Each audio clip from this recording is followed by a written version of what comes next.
بسم الله الرحمن الرحیم. د پبلشر دریم ویډیو ته ښه راغلاست. نن غواړم چې د هوم منیو تاسو ته تشریح کړم. تاسو کوشش وکړئ چې د پاور پوینټ ویډیوګانې هم وګورئ، ځکه په 15 دقیقو کې زه نشم کولی چې تاسو ته د مخکیني درسونه هم تکرار کړم او نوي درسونه هم تکرار کړم، او غواړم چې پبلشر ډېر زر خلاص شي.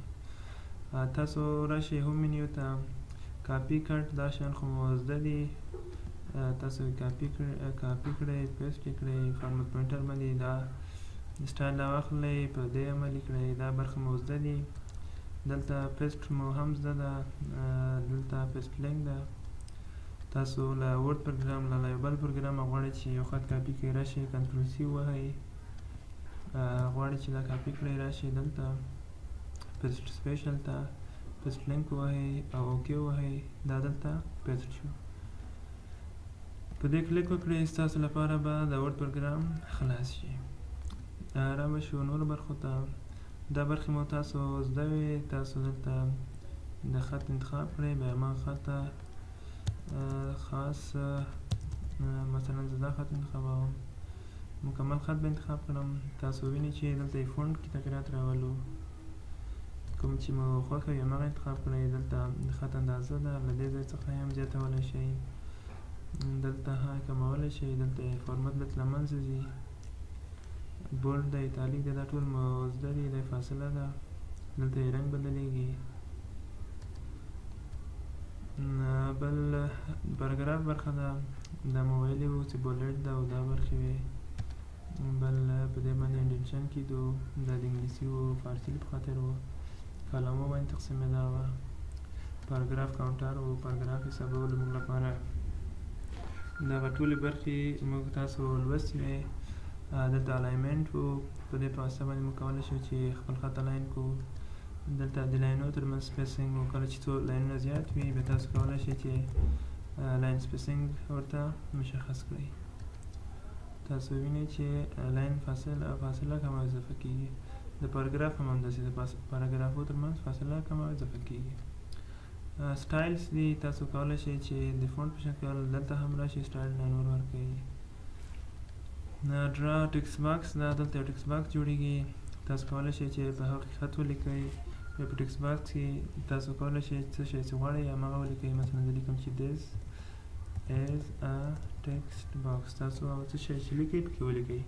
د دې انفارمیشن او فارمټ به یې په بله ویډیو کې تشریح کړم. اوس به راشو ایمیج ته. اول به راشم دلته نیو ریزیومي به واخلم، راشم ریزیومي، فقط دا په دې خاطر چې په هغې کې خط موجود ده. د دې اندازه به لږ غټه کړم. تاسو وینئ چې د خط اندازه زیاته شوه. اوس راځم هوم ته، پکچرز ته، آفلاین ووهئ، راشئ ډیسکټاپ ته، دا عکس زه غواړم دلته راولم. د عکس اندازه کوچنۍ کړئ. دا عکس غواړئ چې ټامنیل په شکل استفاده کړئ. ټامنیل دې ته وایي چې د عکس لکه پوک په شکل. بیا دا ځای کلیک کړئ، د عکس به دلته د یو ټایم د دې پوک لپاره په شکل استعمال شي. او که غواړئ چې بیا به راشم عکس ته، فارمټ ته، خط عکس ته نوم ورکړئ، بیا دا ځای کلیک کړئ او ایډیټ راځي، هم لاندې یا پورته برخه کې تاسو دلته کولی شئ چې نوم له بل خط ورکړئ.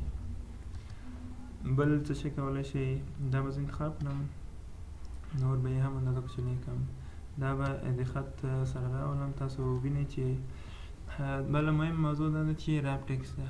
نورې برخې مو تاسو لوستې دي، تاسو پاور پوینټ پروګرام ورسره وګورئ. ریپ ټکسټ ده، تاسو غواړئ چې د عکس او د خط ترمنځ څه فاصله وي.